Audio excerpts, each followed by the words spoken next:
Hello mga katropa, ka-reels. So for today's video, ituturo ko naman sa inyo kung paano gamitin yung voice over. Alright? Nang hindi nyo kailangan magsalita, kung nahihiya kayo magsalita sa Facebook Reels nyo. So pwede po tayong gumamit ng mga artificial na available na po siya ngayon. Okay? Na madali na naman po ito gamitin. You just need to follow the video. So let's go na. Alright? So let's choose yung pong Play Store. Alright? So, if you're using which is an Android, okay, so Play Store po ang hanapin natin. If iOS naman, App Store. Okay. So, iselect po natin, hanapin natin yung word na T. Okay, medyo may delay lang. TS2. Yan po.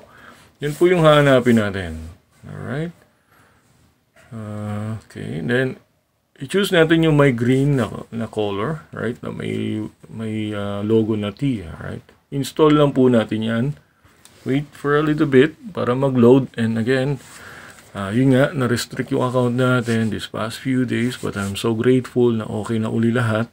So we're back again, alright? So okay, I'm just taking this moment for us to be thankful everyone what we achieved, and for all those na naka-payout sa mga reels. Alright, so sana tuloy-tuloy lang po, and ingat po tayo, maraming restriction ngayon na kumakalat, so we have to be careful. Okay, let's go back again. Let's wait. Naglo-load pa po yung ating voice recorder. Alright, so ito yung tinatawag text to voice. Alright, so marami po kayong matututunan dito kasi po ito converted na siya as sa Filipino, or pwede naman yung palitan. Okay, so yan po, ay nag-load na siya. Alright, okay, so free lang po kasi siya, kaya marami mga advertisements, so kaya ganun. Hindi naman po yan nakaka-block dun sa mga gagawin nyo. So yan po, for example, yan, hi. Medyo hindi lang niya nakaka-capture talaga lahat kasi nga ano po siya, AI eh. So we know that. So hi katropa. Ganyan, hi katropa. Kamusta kayo diyan? Okay. But later on, i-check natin kung ano ba yung mismong sounds. Kasi para kasing robot din yan minsan, kaya kailangan adjust nyo lang po siya. Pero I find out na maganda rin siya gamitin kasi sa mga walang time para mag-record pa ng voice nila. Okay, so this is the best way for us na para gamitin to yung mga gantong tools. So that way pwede nyo po siyang laro-laruin. Pwede nyo pong gamitin kahit saan, basta mag-video lang kayo. Okay, and then walang audio, ito po gamitin nyo. I'm sure magkakaroon kayo ng mga magagandang audio na makiklips nyo, may sasama nyo dun sa video na gagawin nyo. Okay, so yan po siya. Tinitimpla po natin kung ano po yung magandang voice over dyan, para sa ganun, yun ang i-add natin later on para naman marinig nyo rin. Okay, so gumagawa lang tayo ng short composition, then later on we're gonna proceed pa. Okay, so nando po yan doon sa isang video para sa ganun makita nyo yung setup, kasi i-combine po natin yan. Okay, so far yan na po siya. Okay, so make sure meron lang kayong may mga tuldok lang. Okay, sometimes nagkakamali yung mga wording natin, pero pwede naman po natin balikan yan. Okay, tulad yan, kasi yung key ko kasi medyo but anyway, I just want to be thankful na ngayon nga, naibalik na naman yung natapos na naman ang restriction natin for all those days. So, ang tagal din po nun. So, 33 days, then plus 23 hours, plus 12 hours, plus 11 hours. So, may mga ganun po.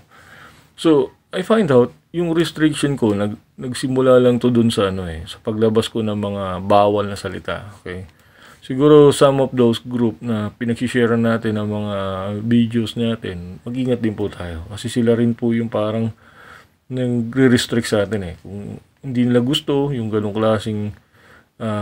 klaseng mga content, okay, pwede po tayong ma-flag content kaagad.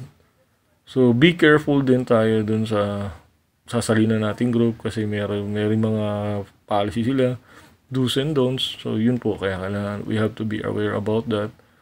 Kasi sila rin po yung mismong nagbablock talaga yung group talaga nila Pag kasi doon natin na-post yung ating ating content, then all of a sudden, ganun po nangyari. Ayan, isi-save po natin yan.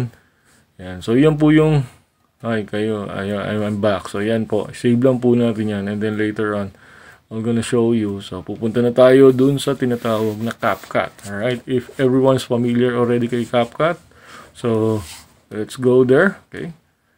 Okay, let's switch. Go to the CapCut.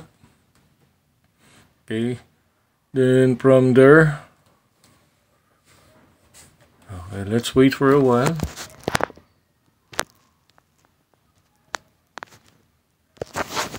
So, yan siya. Loading lang po siya. Medyo minsan matagal din po ito mag-load. Pero, okay naman po yung CapCut. Wala naman pong hassle yan. So, yan siya. Okay. I-play natin mamaya yung pick natin, yung ginawa nating short clips lang yun kung tawagin. Kasi maliit lang naman siya Kasi, gusto ko lang magkaroon kayo ng idea na pwede nyong gamitin doon yung mismong mga clips nyo. Alright? So, pick lang tayo ng something na pwede nating lagyan ng video or lagyan natin ng clips, lagyan natin ng voice recorder natin. So, let's wait lang for a while. So, okay, hanap tayo. Meron na ako nakita Siguro gamitin lang naman natin yan for lang naman Siguro ito na lang. Okay, ayaw pa mag-load. Hold on. So, yan siya. Alright, so nag-load na siya.